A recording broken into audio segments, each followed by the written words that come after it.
Music has a way of slipping into the quiet corners of our days, turning simple routines into something you could almost call a romance with rhythm.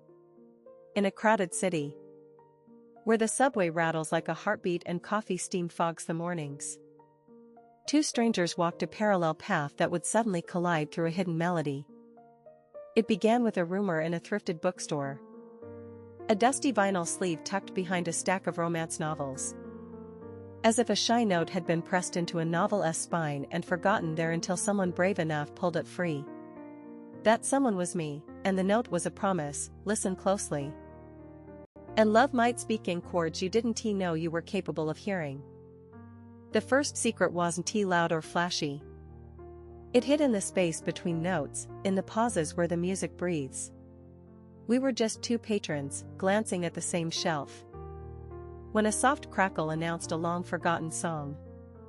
A barista's playlist whispered through the shop speakers, and the chorus paused on a single word: wait. In that moment, the world narrowed to the soft glow of pendant lights and the hum of a city outside. And I realized that every sentence we spoke carried its own tempo. If we rushed, the meaning shook loose; if we slowed, it settled into orbit around us. The secret, I learned, is to listen for what isn't said as much as for what is. When he asked about the song, I didn't just answer with a title. I answered with the feeling it carried. The way the piano leaned into the corner where our hands almost touched. The way a lyric could land like a soft kiss on the back of the neck. The moment he smiled, the room grew a shade warmer, a little more intimate. Like a shared secret that needed no words. Secret 2 wasn't about speed or patience alone. It was about tempo, the natural pace at which two people can breathe together without trying to control the air between them. We didn't rush to trade stories or overanalyze the why of our meeting. We allowed the conversation to drift and hover, rising when the music swelled and pulling back when it thinned. If a joke landed with a staccato beat, we let it snap; if a confession drifted, we let it ride the longer notes, letting the truth land with gravity rather than gloss. In rhythm, romance feels earned, not forced. We learned to rise and fall with the melodies as if the soundtrack of our afternoon was the weather of our own hearts. The rhythm steadied us through a stubborn rain and made room for quiet laughter afterward, as natural as breathing. The rain softened the city's voice, and in that hush the rhythm of our talk found a home. Secret 3 revealed itself through a shared ritual, a playlist that grew like a living diary. We kept a small notebook of song titles, each one a ledger entry of a moment we wanted to remember. When a song matched the color of a memory sunlit kitchen, a mug steaming between us, a rain-slick street after sunset, we added it to the list. The playlist wasn't a grand declaration, it was a mosaic of tiny bridges. A song for the first shy hello. A track for the long bus ride home after a fight. A tune for the moment we realized relief could taste like something sweet and warm. We learned to give each other songs the freedom to mean different things on different days, and yet remain connected by the thread of our experience. The music became a language we could speak without raising our voices. A warmth that wrapped around us when words fell short. The heartbeat kept time with the chorus. A gentle reminder that intimacy often arrives on the edges of sound. Secret 4 came on a night when the city seemed to exhale a sigh of relief after a long week. We visited a tiny record shop tucked between a bakery and a florist. A place where time slowed and vinyl jackets wore their own patina of stories. A vinyl spinning, a needle kissing the groove. The room filling with that familiar crackle that felt like a memory you hadn't quite remembered yet. There was something in the glow of the shop's warm lights. Something that made ordinary objects feel deliberate and beloved. We pulled a few records from the shelves, not to own them all at once, but to let the music belong to the moment we shared. The warmth of those vinyl days taught us to savor tactile details, the feel of a sleeve, the weight of a record in our hands, the little ritual of inspecting a record before letting it breathe on the turntable. That tactile intimacy rubbed off on us in unexpected ways. We learned to slow down our mornings, To share sips of coffee and a truth about ourselves that sounded best in a quiet room with a soft guitar bending into the air. The needle glided, and the room listened with us. Secret 5 was perhaps the gentlest and most rebellious of them all: silence as music. We learned to lean into the quiet after a moment of vulnerability. In a room where every clock seemed to insist on a deadline, we found a sanctuary in hush. The pause between a confession and its response was a chance for curious tenderness to grow. We discovered that love doesn't need loudness to feel real.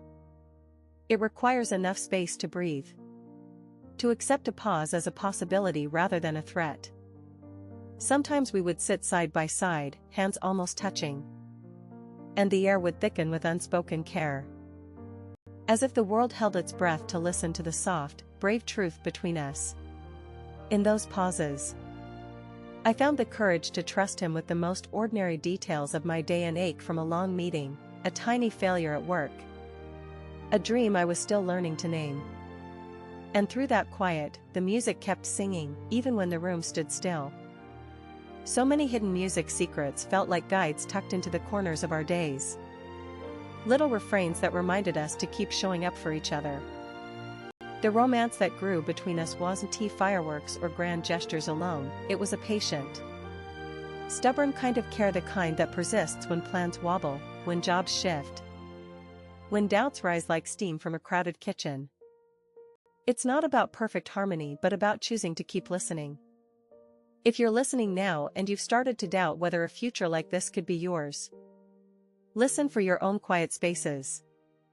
Build your own playlist of ordinary moments, songs that anchor you when the day feels off-key. Voices that remind you you're not alone, textures that feel like home. The music doesn't have to arrive with a grand overture. It can begin with a single line in a store, a longer than usual hug on a rainy afternoon, or a shared cup of coffee that stretches into a conversation about your smallest fears and your brightest dreams. The breeze through the window carried a scent of rain and citrus. A reminder that change can be sweet and true. And then, perhaps, your own unexpected romance will begin to hum in your life, softly at first. And then with a momentum you didn't realize you'd needed. The hidden music secrets aren't rules to follow but invitations to trust your own tempo. To let the world rearrange itself around a melody you begin to hear when you are truly present with another person. A note, a lyric, a shared glance, all these become a map and a doorway. When two people learn to listen together, the music doesn't end, it evolves. It learns to include the ordinary hours, the morning coffee, the late-night texts. The walk home in a city that now feels a little warmer because you found someone who understands your rhythm. So I'll end with this invitation: seek the pauses. Curate a playlist that feels like hope, touch the edges of silence. And let a simple act, a shared umbrella, a careful compliment, a quiet morning kiss teach you the era of your own kind of romance. Hidden music, after all, isn't just about songs. It's about the way two souls discover that even the most ordinary day can be rewritten into something unforgettable when love arrives in a tempo you can learn to dance to. If you listen deeply enough, you'll hear the chorus of possibility. And you might just believe again that a happy ending isn't a myth but a rhythm you can practice, day after day, together. And when you do, may your story echo in the rooms where your own music and another heart finally meet. Sometimes, the quietest notes carry the biggest truth. In this next breath of our story, we learn to let the melody steer choices, not fear. A borrowed chorus could become a pledge, a street musician's improvisation a dare to trust.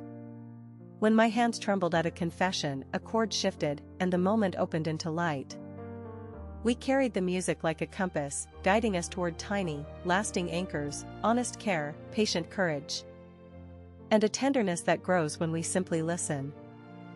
The chime marked a turning point. Not fireworks but a gentle reorientation toward love. From there, the song traveled beyond playlists into daily acts, a note tucked in a lunch bag, a voicemail that ends with relief, a shared umbrella on a rainy street. Hidden music lives in those ordinary miracles.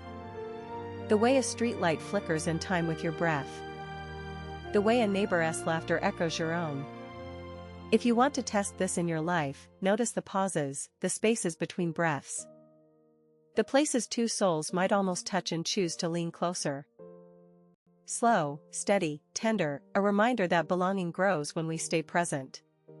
The final secret isn't loud, but it's powerful. End each day with a small ceremony of gratitude for the person who stands beside you. A minute to name 3 quiet things you appreciated about them. A shared cup warmed by their presence. A soft kiss that seals the moment without needing grand words. When gratitude becomes a habit. The romance you feared you'd lost returns as a familiar chorus you can hum together even on hard days. And that is the music of hope, playing softly until it fills your entire story. May these notes accompany you as you write the next lines of your own romance. One gentle listen.